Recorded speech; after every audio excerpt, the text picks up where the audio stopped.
तो मैं लेकर आ चुका हूँ ओवर गियर्ड मानवा। हाँ वही जिसका जल्दी एनिमे अडेप्टेशन भी आने वाला है। अब काफी सारे लोग कहेंगे कि पहले जो 2 मानवा स्टार्ट किए उनको तो कंप्लीट करो। तो भाई मैं कहूंगा कि एक बार इस स्टोरी को भी देख लो और फिर मैं एक पोल कराऊंगा जिसमें आप बता देना कि मुझे किस मानवा को कंप्लीट करना चाहिए सबसे पहले। So let's begin. So basically chapter की स्टार्टिंग में ही हमें किसी डंजन के 4th फ्लोर का सीन दिखाया जाता है जहाँ पर होता है एक काफी खतरनाक सा स्वॉर्डमैन, पीक स्वॉर्डमैन, जिसकी ओवरऑल रैंकिंग 16 है और उसे फॉलो कर रहे हैं 8 टॉप रैंक प्लेयर्स और 200 elite members silver knight guild के। हाँ तो एक काफी खतरनाक सी टीम आई हुई है यहाँ पर एक काफी खतरनाक से बॉस मॉन्स्टर को हराने के लिए। बॉस मॉन्स्टर भी जल्दी समन होने वाला है जिसमें 5 मिनट बचे हुए हैं, लेकिन उस स्वॉर्डमैन के मन में अभी भी थोड़ा डर होता है। वह भी सोच रहा होता है वैसे तो इतनी सारी फोर्स के साथ हम काफी बड़े बड़े फोर्ट्रेस को भी गिरा सकते हैं, लेकिन फिर भी मुझे चिंता हो रही है क्योंकि क्रॉक आइलैंड के डंजन के 4th फ्लोर के बॉस मॉन्स्टर को हराना इतना भी आसान नहीं है। और इस बॉस मॉन्स्टर का नाम है हेल जियो और वही अपनी बातों में बताता है कि पहले भी इन्होंने 5 बार इसका ट्राई कर रखा है इसे हराने का, लेकिन हर बार ये फेल रहे हैं। लेकिन इस बार इसे हराने के लिए इन्होंने काफी सारे रुपए और काफी सारे आइटम्स को यूज किया है ताकि वे इस मॉन्स्टर को हरा सके। ये काफी ज्यादा स्ट्रॉन्गर तो हो चुके हैं, लेकिन फिर भी इन्हें पूरी तरीके से कॉन्फिडेंस नहीं है कि ये इस मॉन्स्टर को हरा भी पाएंगे क्या। बगल वाला सोल्जर भी बताता है कि 3 मिनट बचे हुए हैं। तभी उस डंजन के 4th फ्लोर में कोई एंटर करता है जिसे देखते हुए एक सोल्जर भी कहता है कि यहाँ पर एक इंट्रूडर आ चुका है। सारे ही लोग उसी तरफ देखने लगते हैं जहाँ पर एक बंदा एक जोगा पहने हुए खड़ा होता है। स्वॉर्डमैन भी मन में सोचता है कि आखिरकार ये कौन आ गया यहाँ पर, ये पागल सा दिखने वाला बंदा यहाँ पर क्या कर रहा है। और भाइयों आपकी जानकारी के लिए बता दूं कि ये बंदा और कोई नहीं बल्कि हमारा एमसी ही है। स्वॉर्डमैन भी मन में सोचता है कि इसने अपने ऊपर जोगा ओढ़ रखा है और देखने से भी नहीं लगता कि इसके पास कोई इक्विपमेंट होगा। और नीचे तो काफी सारे डिफेंस ट्रूप्स थे और उनको भी हरा कर ये यहाँ पर आ गया। क्या यह कहीं एक हाईली ट्रेंड असासिन तो नहीं। और वह स्वॉर्डमैन अपने सिस्टम विंडो के साथ हमारे एमसी के बारे में जानकारी निकालने की ट्राई करता है, लेकिन उसके सिस्टम विंडो में लिखा आता है सिर्फ ग्रिड। हाँ तो हमारे एमसी का नाम ग्रिड है और ग्रिड के बारे में और जानकारी निकालने का ट्राई करता है तो कोई भी रिजल्ट नहीं आता। अब क्योंकि उसके बारे में कोई जानकारी नहीं निकलती तो वह भी मन में सोचता है कहीं ये कोई हाई रैंकिंग प्लेयर तो नहीं है। आसपास के बंदों से भी पूछता है कि ये कौन है भाई, लेकिन उन्हें भी नहीं पता होता कि ये कौन है। तो वह भी सोचता है आखिरकार एक ऐसा कमीना यहाँ पर कैसे आ सकता है और चिल्लाते हुए हमारे एमसी से कहता है यह एरिया सिल्वर नाइट गिल्ड के द्वारा कंट्रोल किया जा रहा है। मुझे नहीं पता आखिरकार तुम यहाँ पर कैसे आ चुके हो, लेकिन यहाँ पर एक काफी इंपॉर्टेंट बैटल चल रही है। अगर तुम मरना नहीं चाहते तो यहाँ से वापस लौट जाओ। बेसिकली हमारे एमसी ने ये जो जोगा ओढ़ रखा है इसमें एक इफेक्ट होता है जिससे वह गायब हो सकता है, लेकिन जब वह पाता है कि सारे ही लोग इसे देख रहे हैं और हर कोई उसे देख पा रहा है तो वह भी कहता है मुझे पहले ही पता लगा लेना चाहिए था कि हेल जियो ने मुझे डिटेक्ट कर लिया है, यानी कि उसी बॉस मॉन्स्टर ने, और हर कोई मुझे अब देख पा रहा है। तो फिर अब मुझे इसे ज्यादा टाइम तक ओढ़ने की कोई जरूरत नहीं है। जहाँ पर वह अपने उस जोगे को उतार फेंकता है। हमारे एमसी के अपीयरेंस को देखकर सारे लोग एकदम चौंके हुए होते हैं क्योंकि वहाँ पर हमारे एमसी ने एक अलग ही तरीके का आर्मर पहन रखा होता है। यहाँ पर हमारा एमसी पूरी तरीके से ओवर गियर्ड होकर आया होता है, तभी तो इस मानवा का नाम है ओवर गियर्ड मानवा। जहाँ पर सिर पर तो कोई हेलमेट नहीं होता, लेकिन उसके पीछे होती है एक ड्रैगन वाली काफी अजीब सी पूंछ। सारे लोग आपस में बात करने लगते हैं, कहते हैं क्या ये कैसा आर्मर है, क्या ये कोई यूनिक ग्रेड का आर्मर है, ये क्या है। वह स्वॉर्ड वाला बंदा भी चिल्लाते हुए कहता है हमारे पास ज्यादा टाइम नहीं है तो इसे जल्दी से बाहर निकाल कर फेंको। लेकिन तभी वहाँ पीछे से हेल जियो नाम का वह बॉस मॉन्स्टर समन होने लगता है। सारे लोग पीछे देखते हैं और कहते हैं ओ नहीं ये तो समन भी हो चुका है। जहाँ पर हम देख पाते हैं उस बॉस मॉन्स्टर की काफी खतरनाक कातिलाना आंखें, अनंत अग्नि से वह जन्मा हुआ काफी खतरनाक से भाले के साथ वहाँ पर आ चुका होता है हेल जियो नाम का एक काफी खतरनाक सा मॉन्स्टर। और पता नहीं क्यों यह मॉन्स्टर मुझे थॉर रैग्नारोक वाले मॉन्स्टर की याद दिला रहा है। हाँ वही जिसने थॉर के प्लेनेट को ही खत्म कर दिया था। और आते के साथ ही वह मॉन्स्टर अपने इफेक्ट्स को चारों तरफ बिखेरने लगता है। सभी लोगों की फायर रेजिस्टेंस को 50% से कम कर देता है, कंफ्यूजन, डर और काफी सारे इफेक्ट्स को चालू कर देता है उन लोगों के अंदर। और तभी वह करता है फायर पिलर नाम का एक काफी खतरनाक सा अटैक। उस अटैक में इतनी पावर होती है कि वहां पर उस पीक स्वॉर्डमैन को भी खड़े होने में काफी ज्यादा दिक्कतों का सामना करना करना पड़ रहा होता है। वहीं पीछे खड़े 200 एलाइट मेंबर्स तो टिक भी नहीं पा रहे होते और काफी सारे लोग तो इस एक ही अटैक के साथ खत्म भी हो जाते हैं। पीक स्वॉर्ड में भी चौंका हुआ होता है, उसे भी यकीन नहीं हो रहा होता कि एक अटैक के साथ इसने हमारे आधे मेंबर्स को खत्म कर दिया। वैसे तो मैंने 86% तक अपने फायर रेजिस्टेंस को बढ़ा रखा था, लेकिन फिर भी इसके अटैक्स कितने खतरनाक हैं। मेरा भी यहाँ पर डटना काफी ज्यादा मुश्किल होता जा रहा है, कहीं हम फिर से तो फेल नहीं होने वाले। लेकिन तभी वह देखता है हमारा एमसी काफी आसानी से वहां से जा रहा होता है, उसके ऊपर तो कोई फर्क ही नहीं पड़ रहा होता है इन मॉन्स्टर की फ्लेम्स का। पिक स्वॉर्ड मैन भी चौंक जाता, कहता क्या, जिस अटैक से मेरे आधे मेंबर्स खत्म हो गए इस पर तो उसका कोई इफेक्ट ही नहीं हुआ और ये सारे कामों को ही एकदम अच्छे तरीके से कर रहा है। लेकिन तभी हमारा एमसी कुछ करने लगता है और अगले ही पल उसके हाथ में आ जाती है काफी खतरनाक सी पिकैक्स और इस पिकैक्स के साथ वहां पर वह माइनिंग करने लगता है। वह बंदा भी चौंक जाता, कहता क्या पिकैक्स, ओ माय गॉड, ये तो सच में ऐसा कर रहा है, यह खुद हेलजियो के सामने माइनिंग करने की प्लानिंग कर रहा है। वहीं दूसरी ओर हमारे एमसी को हेलजियो फेलजियो की तो कोई चिंता ही नहीं होती, वह तो कह रहा होता है यहाँ पर तो काफी ज्यादा गर्मी है, आजकल के टाइम में सच में लेबर करना कितना बुरा काम हो गया है। अगर ऐसा कौन सा मिनरल होगा जो कि बॉस मॉब स्पॉन होने पर मुझे मिलेगा यहाँ पर। हाँ, तो हेलजियो के स्पॉन होने के साथ ही है यहाँ पर किसी मिनरल को ढूंढने के लिए आया है। हेलजियो भी उसे नोटिस कर लेता है और अगले पल तैयार हो जाता है उसके ऊपर अटैक करने के लिए और उसका अटैक भी सीधा हमारे एमसी की तरफ ही बढ़ रहा होता है और डायरेक्टली जाकर एमसी से हिट भी हो जाता है। पीक स्वॉर्ड मैन भी चौंक जाता है, कहता है क्या एक हेड ऑन अटैक, यहाँ पर तो ऐसा कोई भी चांस नहीं है कि वह जिंदा वापस बच सके। लेकिन अगले ही पल वह देखता है कि हमारा एमसी तो उसके सामने एकदम शानदार तरीके से ठीक ठाक खड़ा होता है और एमसी तो उल्टा ही उस हेलजियो से कहता है एक्सक्यूज मी मिस्टर, क्या आप मुझे थोड़ा काम नहीं करने दे सकते, पहले यहाँ पर इतनी ज्यादा गर्मी है कि मुझे ये काम करने में काफी ज्यादा दिक्कतों का सामना करना पड़ रहा है। ओए पीक स्वॉर्डमैन, क्या तो इस मॉन्स्टर को खत्म करने के लिए यहाँ पर नहीं आया था, जल्दी से आकर इसे खत्म करो ना। वह बंदा भी चौंक जाता, कहता क्या तुम यहाँ पर एकदम ठीक कैसे और एक ठीक ठाक खड़े हुए भी हो, जहाँ पर अगले पल हेलजियो दोबारा से हमारे एमसी के ऊपर अटैक करने के लिए आगे बढ़ जाता है। पीक स्वॉर्डमैन की बात को सुनकर एमसी भी कहता है वेल ये कोई ज्यादा बड़ी बात तो नहीं है, जहां पर वह एक बार फिर से दिखाता है उसके पीछे जो पूंछ लगी होती है उसने काफी आसानी से उस हेलजियो के अटैक को संभाल लिया होता है। उसके आर्मर की इतनी खास खूबी को देखकर तो खुद स्वॉर्डमैन भी एकदम चौंका रह जाता है, मतलब कि भाई इसे कुछ करना ही नहीं पड़ा, इसकी पूंछ ने उसके अटैक को आसानी से झेल लिया। और एमसी भी काफी कूल अंदाज में कहता है यह तो सिर्फ मेरे आइटम का इफेक्ट है। तो भाई जो हमने अभी तक देखा वो तो सिर्फ इसका फ्यूचर होने वाला है जहाँ पर ये सबकी फाड़ के रख सकता है, लेकिन इस टाइम पर यह है एक नंबर का लूजर जो कि दूसरे बंदों से बचकर भाग रहा है। काफी सारे लोग उसके पीछे पड़े हुए हैं उसे पकड़ने के लिए और वह भी भागते भागते सोच रहा होता है मैंने महीनों के महीनों लगा दिए, काफी सारे रुपए खर्च कर दिए, काफी सारे आइटम से बिगाड़ दिए इनके पीछे, यहाँ तक कि अब तक मैं इनकी सारी बातों को सुनता रहा, लेकिन अभी यही कमीने मुझे ही चेज कर रहे हैं मुझे पकड़ने के लिए। जहाँ पर एक बंदा आते के साथ हमारे एमसी के पीछे मारता है काफी खतरनाक सा स्वॉर्ड स्लैक्स। वह भी मन में सोच लेता है कि अब तो भाई मैं मरने ही वाला हूँ। वहाँ पर उन चेज करने वाले बंदों का लीडर आते हुए कहता है बच्चे तू सच में काफी ज्यादा ही लालची है, मुझे कभी नहीं लगा था कि तू कॉन्ट्रैक्ट साइन करने के बाद भी हमसे ऐसा बड़ा धोखा करेगा। हाँ तो भाई उनका लीडर होता है यही बंदा और इसका नाम है असुर। वह बंदा भी कहता है मैं तो तुम्हारे लिए तुमको काफी अच्छा सा प्राइज देना चाहता था क्योंकि तुमने इतने खतरनाक से मिशन को काफी अच्छे तरीके से कंप्लीट किया है। ग्रेड भी कहता है तू कमीने, मैंने तुम्हारे लिए इतने खतरनाक मिशन को कंप्लीट किया और अब तू ही मुझे मारने का सोच रहा है और मुझे इस तरीके से ट्रीट कर रहा है वो भी बिना रिवॉर्ड दिए। जहाँ पर वह बंदा भी कहता है ऑफ कोर्स मैं तुम्हें रिवॉर्ड दूंगा और हमारे ट्रस्ट को तोड़ने का रिवॉर्ड है डेथ।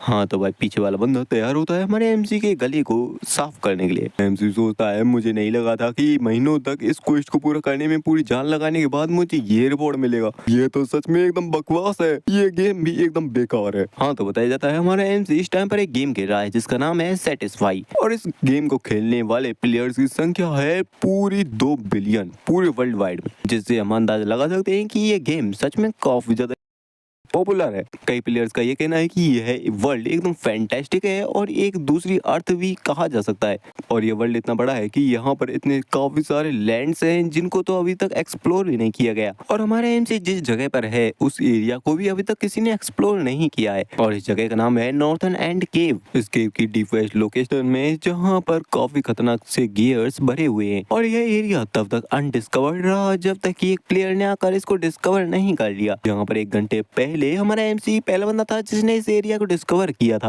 आईडी का नेम ग्रेड है और लेवल 73 वॉरियर क्लास से है, जहाँ पर उसके सामने पड़ी होती है legendary craftsman rare book. Basically Asura ने एक क्वेस्ट दिया है हमारे एमसी को कि इस बुक को उस असुरा को पकड़ाना है यहाँ से ले जाकर, और यह बुक एक एस रैंक के क्वेस्ट का आइटम है। वह भी इस बुक को देखने के बाद काफी ज्यादा रोने लगता है। वह कहता है सच में इस किताब को पाना कितना ज्यादा डिफिकल्ट था, अगर मेरी जगह कोई और होता तो वह तो इस गेम को कब का क्विट करके निकल जाता। सच में एस रैंक के क्वेस्ट को कर पाना कितना ज्यादा मुश्किल होता है। यहाँ तक आने के लिए मैंने ना जाने कितने लेवल्स को ड्रॉप किया है, ना जाने कितने आइटम्स को खो दिया, पोजीशन को बिगाड़ दिया। सच में काफी ज्यादा सैक्रिफाइस लगे हैं मेरे यहाँ पर आने में। बस एक बार सन स्वॉर्ड जो कि मुझे रिवॉर्ड के रूप में उस बंदे से मिलने वाली है उसे ले लूं तो फिर मैं उससे कभी बात नहीं करूंगा। जहाँ पर वह सिस्टम से एक किताब के बारे में पूछने लगता है, लेकिन सिस्टम में भी बताया जाता है स्टेट्स अनआइडेंटिफाई, और इसकी अच्छे से जानकारी के लिए तुम्हें आई ऑफ प्लेनेन की जरूरत पड़ेगी। जिसे देखकर वह भी चौंक जाता है, कहता क्या प्लेनेन, ये क्या है, और सोचता है क्या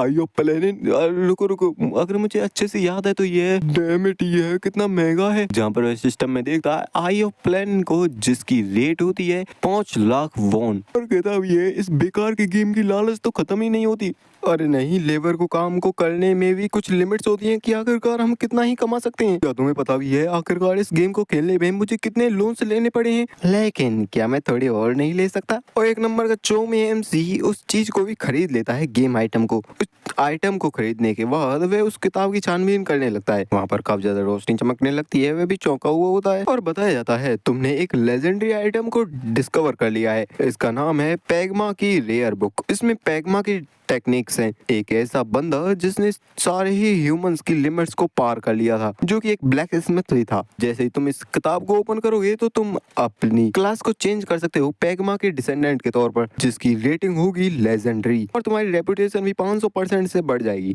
जिन चीजों को देखने के बाद तो बेचारा वह भी एकदम शांत हो जाता है, और अगले ही पल उसकी खुशी का ठिकाना नहीं होता और वह कहता है क्या एक लेजेंडरी क्लास की किताब, क्या ये सच में एक रियल चीज है, यानी कि मैं अपनी क्लास को चेंज करके लेजेंडरी बना सकता हूँ इस चीज से। इसका मतलब मैं स्ट्रॉन्गर बन सकता हूँ, स्ट्रॉन्गेस्ट।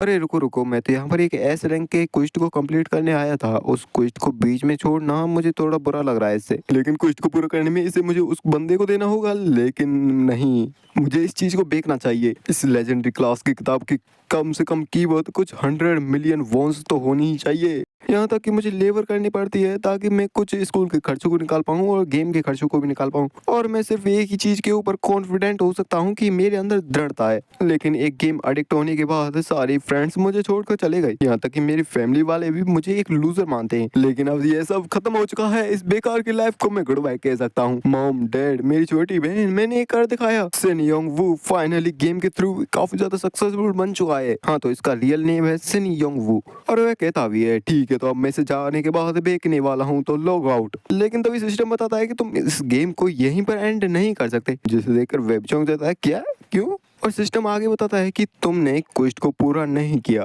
और असुरा की सीक्रेट रिक्वेस्ट जो कि एस रैंक की थी, अब उसे चेंज कर दिया गया है, और अब अल्ड असुरा तुम पर काफी ज्यादा गुस्सा भी है। जहाँ पर अगले पल उस असुरा के काफी सारे बंदे हमारे एमसी के सामने आकर खड़े हो जाते हैं और तैयार होते हैं एमसी को पकड़ने के लिए। असुरा भी कहता है तुम बेकार के और मूर्ख ट्रेवलर, तुम्हारे अंदर भी लालच है। सिस्टम भी बताता है अर्ल असराफ तुम्हारे ऊपर काफी ज्यादा गुस्सा है क्योंकि तुमने उसकी किताब को ले जाने की कोशिश की है। अब वह तुम्हें मारकर इस बुक को रिकवर करना चाहता है, जिसे देखकर उसकी और ज्यादा फट जाती है। वह कहता क्या, ये क्या कह रहा है। यहाँ पर असुरा भी कहता है ये तुमने ठीक नहीं किया बच्चे। यहाँ पर एमसीयू चलाते हुए कहता है तू कमीने, तेरी वजह से मेरे रेपुटेशन पॉइंट्स भी कम हो चुके हैं जिन्हें मैंने कमाने में ना जाने कितने महीने लगा दिए थे। यहाँ पर असुरा भी ऑर्डर दे देता है, एकदम मीनिंगलेस बात कर रहा है, जल्दी से इसे पकड़ कर लाओ। जहाँ पर सीन फिर से प्रेजेंट में शिफ्ट हो जाता है, जहाँ पर हमारा एमसी एकदम मरने की कगार पर होता है और सोचता है ये तो एकदम अनफेयर है।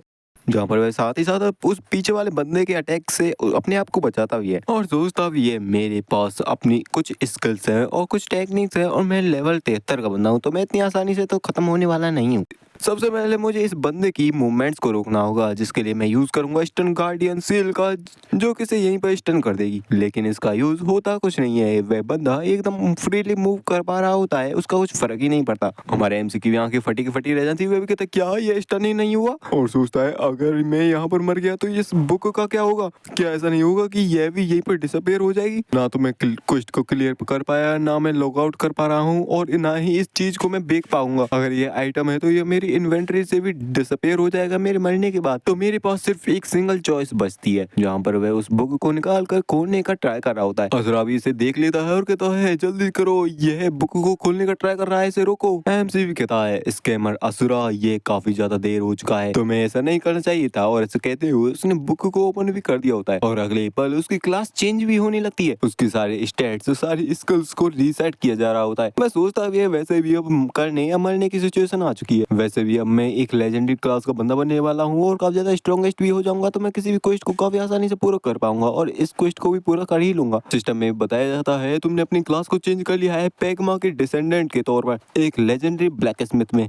जहाँ पर उसके माइंड में सारी क्राफ्टिंग स्किल्स, सारी टेक्निक्स, सारी चीजें अपने आप ही आने लगती हैं। जिसे देखते हुए एमसीयू कहता है वैसे यह एक प्रोडक्शन क्लास है जिसमें मुझे लेबर करनी होगी। क्या अब मुझे गेम में भी लेबर का काम करना पड़ेगा? लेकिन क्योंकि ये एक लेजेंडरी क्लास है तो मेरे अंदर पावर आनी चाहिए काफी खतरनाक वाली। बेचारा असुरा तो उसे देखता ही रह जाता है। एमसीयू से देखते हुए सोचता है, देखने से लगता है कि यह असुरा अभी पैनिक कर रहा है और अब मैं इन बंदों से भी डील कर सकता हूँ काफी आसानी से और क्वेस्ट को भी कंप्लीट कर लूंगा। यहाँ पर हमारे एमसी की क्लास पूरी तरीके से चेंज हो चुकी होती है और उसे टाइटल मिलता है one who become a legend. और एमसी काफी स्टाइलिश वे में कहता है तुम खत्म हो चुके हो एसोल्स, मेरे पास आ चुकी है लेजेंडरी क्लास, सारे ही लोगों का काम तमाम होने वाला है, तो मरो कमीनो। लेकिन वहाँ पर ट्विस्ट आता है, वहाँ पर उसकी क्लास चेंज होती तो है लेकिन वह लेवल 1 पर पहुंच चुका होता है और सामने वाले बंदे के एक स्विंग अटैक में एमसी खत्म। हाँ भाई मर गया, खत्म कहानी। कहाँ लेजेंडरी क्लास में चेंज हुआ, अगले पल बंदे को मार दिया गया। और इसी मूवमेंट पर हमें रियल लाइफ का सीन दिखाया जाता है एक घर का। बेसिकली एक बंदे के फोन पर फोन कॉल आई होती है जिसमें फोन वाला बंदा बता रहा होता है कि हमारी टीम रिपोर्ट के अनुसार 5 मिनट पहले एक बंदे की क्लास अचानक से चेंज हो चुकी है। वह बंदा भी कहता है ठीक है मैं जल्द ही कंपनी आने वाला हूँ,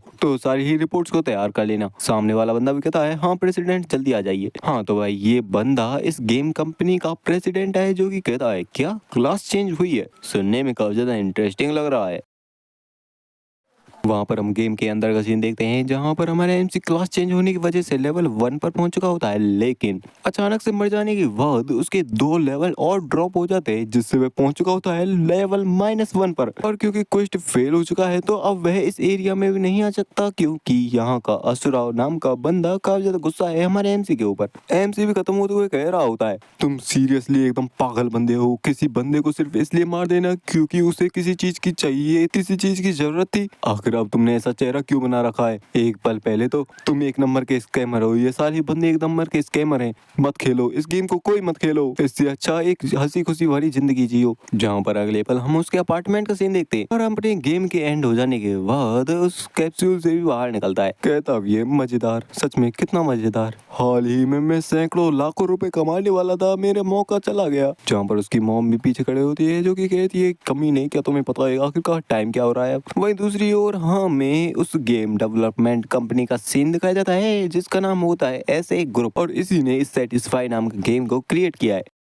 ऑपरेशन टीम की हेड वहीं पर खड़ी होती है प्रेसिडेंट को पिकअप करने के लिए और कहती है वेलकम चीफ। चीफ भी अपनी कार से उतरते हुए कहता है क्या 5 मिनट पहले कोई क्लास चेंज हुई है? मुझे नहीं लगा था कि चीजें कुछ इस तरीके से इंटरेस्टिंग हो जाएंगी। सबसे पहले मैं रिपोर्ट को पढ़ना चाहूंगा, क्या सारी ही चीजें एकदम तैयार है टीम लीडर चोई? हाँ तो भाई ये बंदा है ऐसे ग्रुप का हेड और सेटिस्फाइड डेवलपर लिम चियोदो, जहाँ पर वह अंदर आ चुका होता है और हमारे एमसी के बारे में उसे बताया जाता है। इसकी आईडी का नाम ग्रेड है और ओरिजिनली ये लेवल 73 पर है, लेकिन अब फिलहाल में इसका लेवल गिरकर -1 पर पहुंच चुका है। वैसे इसका रियल नेम तो सिन योन वू है। बेसिकली अल असरा ने इसे एक क्वेस्ट दिया था उस बुक को लाने का, लेकिन उस बुक का यूज करते हुए इसने खुद की क्लास को चेंज कर दिया है। रिपोर्ट की माने तो ये एक नॉर्मल सा गेम एडिक्ट बंदा है और इसकी स्पेशल अचीवमेंट भी ज्यादा कुछ नहीं है। यह 1 साल तक सिर्फ एक ही सिटी में रुका रहा ताकि ये अपनी रेपुटेशन को बढ़ा सके। यहाँ तक कि यह लेवल 300 की एरिया में भी कई महीनों तक डटा रहा और वहाँ पर ना जाने कितनी बार तो मर भी चुका है ये। वैसे आपने ऑर्डर किया था इस लेजेंडरी क्लास चेंज को देखने का, लेकिन ऐसा इसमें कुछ नहीं है खास। हम इसे एक्सीडेंटल केस के तौर पर भी देख सकते हैं और अननेसेसरी रिपोर्ट है, इसे ज्यादा ध्यान देने की जरूरत नहीं है। जहाँ पर वह चीफ भी कहता है क्या रियली? मेरा मानना है कि लक और दृढ़ता ये दोनों ही काफी अच्छे गुण होते हैं। वह लड़की भी कहती है लेकिन इसने अपनी क्लास को प्योर लक के साथ हासिल किया है, क्या इसका कोई मतलब भी है? और इसके बारे में सोचा जाए तो यह ऑपरेशन टीम लीडर के रूप में एक सेम है, जहाँ पर चीफ कहता है मेरा कहने का मतलब है कि लक भी कितनी इंटरेस्टिंग चीज है। वह लड़की भी कहती है क्या? वह बंदा भी कहता है हाँ, सुपर कंप्यूटर मोरवर्स और हमारी डेवलपमेंट टीम की प्रेडिक्शन के अकॉर्डिंग नॉर्थन एंड केव और पैगमा की वह रेयर बुक अगले 2 सालों में डिस्कवर होनी चाहिए थी। हालांकि इस बंदे ने इस प्रेडिक्शन को ही ब्रोक कर दिया, उस क्विस्ट की चेन को चालू किया और इस बुक को हासिल किया। क्या वे सारे ही क्विस्ट और वे सारे ही आइटम्स, उन सारी चीजों को लक से एक्सप्लेन किया जा सकता है? और यहाँ पर एक और इंटरेस्टिंग चीज है, माइनस लेवल। नॉर्मली देखा जाए तो असुरा का वह क्विस्ट 350 लेवल पर दिया जाता है और यहाँ पर लो लेवल के इस ग्रेड नाम के प्लेयर ने अपनी क्लास को सिर्फ इसलिए चेंज कर लिया क्योंकि वह अपनी उस किताब को खोना नहीं चाहता था। लेवल 1 तक गिरा देना सच में काफी खतरनाक पेनल्टी है लेजेंडरी क्लास चेंज की तरफ से। और रूल्स के अकॉर्डिंग अगर तुम किसी क्वेस्ट को फेल कर देते हो तो तुम्हारे 2 लेवल्स गिर जाते हैं, लेकिन बिगनर्स जिनका लेवल 10 लेवल से कम होता है उनको इसमें छूट मिलती है और उनके साथ ऐसा नहीं होता। लेकिन इसके साथ कुछ अलग हुआ है, यहाँ पर इसका लेवल 1 था और फिर भी इसके 2 लेवल गिर कर यह -1 पर पहुंच चुका है। जिस बात को सुनकर वह लड़की भी चौंक जाती है और कहती है रुको 1 मिनट, इसका मतलब? जहाँ पर वह बंदा भी कहता है क्या तुमने रियलाइज किया हर एक लेवल के बढ़ने के साथ 10 स्टेट्स पॉइंट दिए जाते हैं और यह अब तक का सिर्फ इकलौता लेवल -1 का यूजर है। तो -1 से लेवल 1 तक पहुंचने के लिए इसे 2 लेवल अप करने पड़ेंगे। तो इस बंदे के जो स्टेट पॉइंट हैं वे 20 पॉइंट से हायर होंगे, बाकी के दूसरे सेम यूजर्स से एकदम डिफरेंट। क्या ये सारी चीजें इसके स्किल से रिलेटेड हो सकती हैं? जिन बातों सुनने के बाद वह लड़की भी चौंक जाती है। वह कहती है तो इसका मतलब यह इस गेम के बैलेंस को बिगाड़ देगा, हमें इस गेम के बग को फिक्स करना चाहिए। चीफ भी मना करता है और कहता है नहीं नहीं, इसकी कोई जरूरत नहीं है। जैसा कि तुमने कहा ये एक बेकार का यूजर है तो इसके बारे में इतना चिंता करने की कोई जरूरत नहीं है। और वैसे भी पैगमा का डिसेंडेंट बाकी दूसरी लेजेंडरी क्लासेस से कॉम्बैट में काफी ज्यादा वीक होता है। लेकिन तभी किसी चीज को रियलाइज करके वह भी एकदम चौंक जाता है। लड़की भी पूछती है क्या गलत हुआ चीफ, कुछ है? चीफ भी मना करता है और कहता है नहीं, अभी मैं घर के लिए जाता हूँ, अगर कुछ और हो तो मुझे कांटेक्ट करना। सीन शिफ्ट होता है, हमें एक दूसरी जगह का सीन दिखाया जाता है। यहाँ पर एक बंदा कहता है मिस्टर सिन योंगवू, हे स्टूडेंट योंगवू, उस तरफ देखो, वे लोग तुम्हें बुला रहे हैं, तुमने जो काम किया है उसके रुपए देने के लिए। जहाँ पर सामने बैठा बंदा भी चिल्ला रहा होता है और कहता है जल्दी से यहाँ पर आओ और अपना काम पूरा करके घर पर जाओ। और वह बेचारा अभी शांति से वहाँ पर खड़ा होते हुए माफी मांगते हुए कहता है हाँ मैं आया। यहाँ पर वे आपस में बात करने लगते हैं। मैंने सुना है कि यह तो काफी ज्यादा बड़ा गेम एडिक्ट है और वैसे भी देखने में भी ये कुछ अच्छा नहीं दिख रहा, हाल ही में ये कुछ अच्छा काम भी नहीं कर रहा है। मैंने तो सुना है काफी सारे जो बच्चे होते हैं वे कम से कम एक स्किल के साथ तो जन्म लेते ही हैं, लेकिन इसके पास तो कुछ भी नहीं है। यह अपनी सेम एज का भी नहीं दिखता। यहाँ पर हमारा एमसी अपनी बेलदारी करने के बाद अपनी दिहाड़ी को लेकर आ चुका होता है और रुपयों को देखते हुए कहता है यह मेरे गेम खेलने के लिए काफी रहेंगे। सोचा जाए तो एक गेम के लिए पे करना वैसे काफी ज्यादा शर्मनाक है। मैं भी सोच रहा हूँ अपने सारे आइटम्स को बेचने के बाद अपनी लाइफ में कमबैक किया जाए, लेकिन हाल ही में मैंने ना जाने कितने सैकड़ों मिलियन वॉन्स को खो दिया है। हाल ही में मेरे पास सक्सेसफुल होने का कितना अच्छा चांस था, लेकिन अब मुझे फिर से स्ट्रगल करना पड़ेगा और अब तो मेरा लेवल ड्रॉप होकर 73 से सीधा -1 पर पहुंच चुका है। जहां पर उसी के सामने से उस कंपनी के हेड की गाड़ी भी निकल कर जाती है, जहां पर वह बंदा भी अपनी गाड़ी में बैठा हुआ सोच रहा होता है। वैसे तो मुझे उस गेम यूजर में कोई भी वैल्यू नहीं दिखाई दी, यह शायद सच भी हो सकता है, लेकिन मुझे लगता है कि यह उसका एक काफी अच्छा एसेट हो सकता है और वह भी इसे जल्द ही रियलाइज कर लेगा। जहाँ पर हमारा एमसी तो अपने सिर को पकड़कर वहीं पर बैठा होता है। वह भी कहता है क्या मुझे कोई और काम देख लेना चाहिए, मेरे अंदर कम से कम कोई ना कोई एक स्किल तो होगी। क्या क्या यहाँ पर कुछ भी ऐसा नहीं है जिसे मैं अच्छे तरीके से कर सकूं?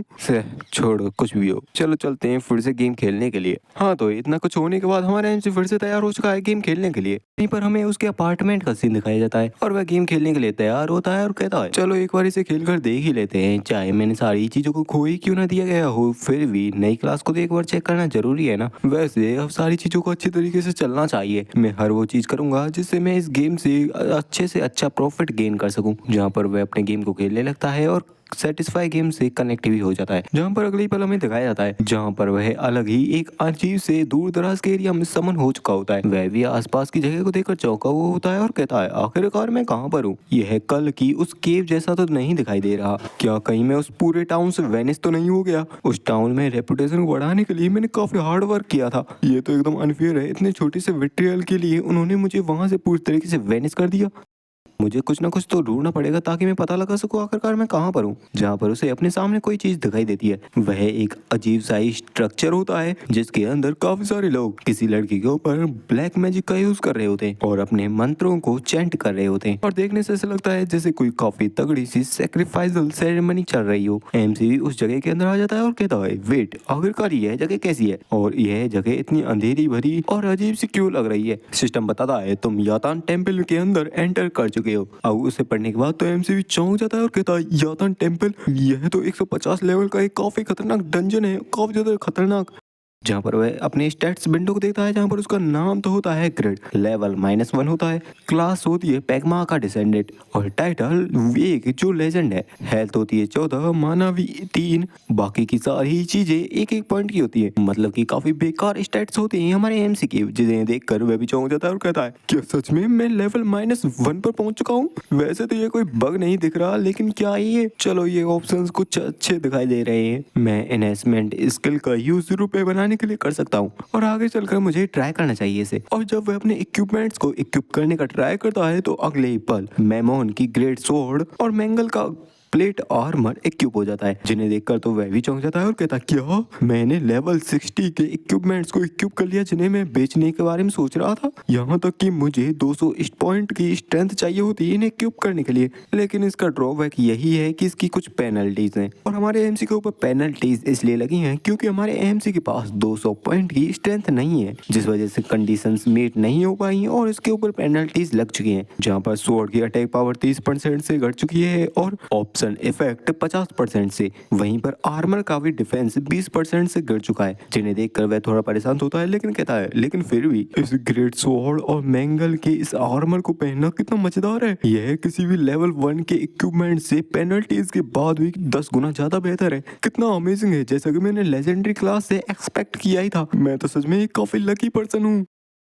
लेकिन अगले पल वहां पर शांति छा जाती है और सोचता है, वेट वेट वेट, अगर यह लेवल 150 का डंजन है तो सराउंडेड एरिया में भी इसी लेवल के क्रिएचर्स होंगे। आखिर मैं किस तरह की सिचुएशन में फंस चुका हूँ? जिस लड़की के ऊपर सेक्रीफाइसर रिचुअल चल रहा होता है उस वह भी कमजोर चलाती है और उस तरफ एमसी देखते हुए कहता है, अगर ये यातान टेम्पल है तो ये यातान के बिलीवर्स होने चाहिए। क्या यहाँ पर ये कोई इंकारनेशन स्पेल कास्ट कर रहे हैं? अगर मैं लापरवाही से इधर उधर घूमता रहूंगा तो ये एक सुसाइड की तरह होगा। अगर इन्होंने मुझे घूरा भी तो भी मैं मर ही जाऊंगा यहाँ पर। इससे पहले कि कोई मुझे पकड़े मुझे यहाँ से निकलना होगा, यही मेरे लिए ठीक रहेगा। तभी वहाँ पर पीछे से एक बंदा आ जाता है और हमारे एमसी के कंधे पर हाथ रखता है। अचानक से एमसी काफी ज्यादा डर जाता है और वह पीछे स्वॉर्ड के साथ अटैक करता है। लेकिन जब वह पीछे देखता है तो वहाँ पर एक बंदा होता है जो कि कहता है, अरे शांत हो जाओ, इस तरीके से तुम मुझे मार ही दोगे। मैं अर्ल स्टीम का सीक्रेट बॉडीगार्ड हूँ और मेरा नाम है डोरान। जिस तरीके से तुम छुप रहे थे ऐसा नहीं लगता कि तुम उनकी साइड पर हो।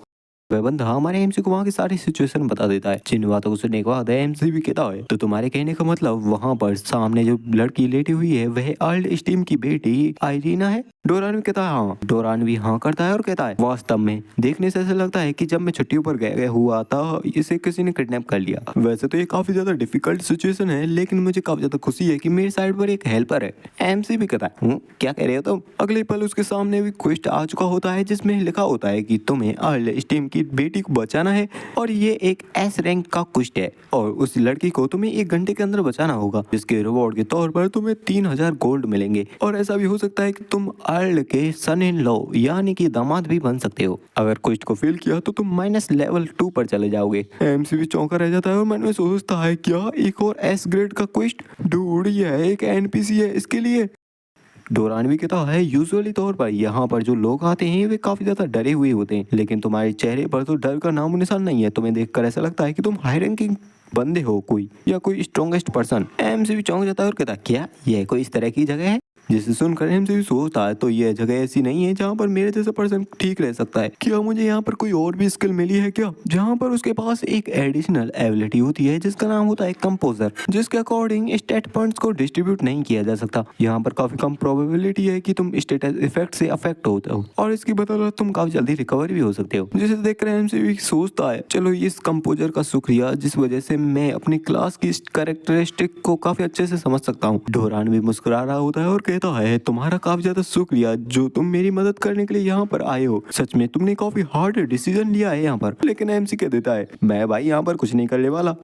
जिस बात को सुनकर डोरान भी शांत रह जाता है और कहता है चलो करते हैं ना, क्या हुआ। एमसी बना कर देता है और कहता है नहीं, मैं नहीं करने वाला। जिस बात को सुनकर डोरान कहता है क्या तुम्हारे कहने का मतलब मुझे उन सारे ब्लैक मैजिशियंस को खुद से ही फेस करना होगा। एमसी भी कहता है हाँ, तो मैं इसमें क्या कर सकता हूँ। वैसे तो 300 गोल्ड काफी अच्छी रकम है मेरे लिए, लेकिन मेरी करंट स्टेट में एक और एस ग्रेड का क्वेस्ट करना क्या तुम मुझे पागल समझते हो। डोरान भी कहता है क्या तुम कोई पावरफुल पर्सन नहीं हो जो कि टेंपल के बुरे कामों को रोकोगे, और वैसे भी तुम्हारी मदद के बिना ऐसा करना तो नामुमकिन है, प्लीज मेरी मदद करो। जिस पर एमसी चिल्लाते हुए कहता है मैं अब तक ठीक हूँ क्योंकि मैं काफी ज्यादा लकी हूँ। मैं अभी के टाइम पर लेवल -1 पर हूँ और अगर एक और बार फेल हुआ तो मैं लेवल -3 पर पहुंच जाऊंगा। यहाँ पर डोरान भी कहता है प्लीज हमारी मदद करो, हमारी लेडी की लाइफ दांव पर लगी हुई है। जहाँ पर एमसी कहता है मैंने तुमसे कहा तो सही है, मैं काफी ज्यादा वीक हूँ, मैं तुम्हारी मदद नहीं कर सकता। डोरान भी नहीं मानता और कहता है मुझे पता है तुम झूठ बोल रहे हो, तुम काफी ज्यादा ही स्ट्रॉन्ग हो। एमसी फिर समझाता हुआ कहता है अरे नहीं, मैंने कहा तो सही मैं काफी ज्यादा वीक हूँ। लेकिन अगले ही पल वे देखते हैं जहाँ पर एमसी जब पीछे हो रहा होता है तो उसकी टांग से एक पत्थर नीचे गिर जाता है, जिससे एक ब्लैक मैजिशियन वहीं पर ढेर हो जाता है और इस तरीके से उसका क्वेस्ट भी एक्सेप्ट कर लिया जा चुका होता है। जिसे देखकर तो उसकी और भी फट जाती है और कहता है क्या, लेकिन क्यों। भाई साहब डोरान को भी अपना अलग ही बहाना मिल चुका होता है। वह भी कहता है अब क्योंकि तुमने एक ब्लैक मैजिशियन को मार दिया है तो वे सभी तुम्हारे दुश्मन बन चुके हैं और अब हम दोनों ही एक सेम बोट पर हैं, तो तुम्हें मेरी मदद करनी ही होगी। और वैसे भी हमारे जो दुश्मन है वो काफी बड़े बिलीवर्स हैं जो कि ह्यूमंस की ऑफरिंग देते हैं, क्योंकि उन्होंने इस अल्टर को टेक ओवर कर लिया है तो उनसे लड़ना इतना आसान नहीं रहेगा। भाग्य का लेखा कोई भी नहीं मिटा सकता है, तो चलो बिना देरी किए अब फाइट करते हैं। मैं पैसेज को क्लियर करता हूँ और लेडी को तुम्हारे हाथों में छोड़ता हूँ। जहाँ पर वे जितने भी ब्लैक मैजिशियंस होते हैं वे सीधे ही हमारे एमसी और डोरान की तरफ बढ़ जाते हैं अटैक करने के लिए। वो उन्हीं की तरफ बढ़ रहे होते हैं। एमसी भी कहता है ये तो सच में काफी ज्यादा है, हमें यहाँ से। जब वे ध्यान से उन ब्लैक मैजिशियंस के चेहरे को देखता है तो उसकी डर के मारे से टिप गुल हो जाती है।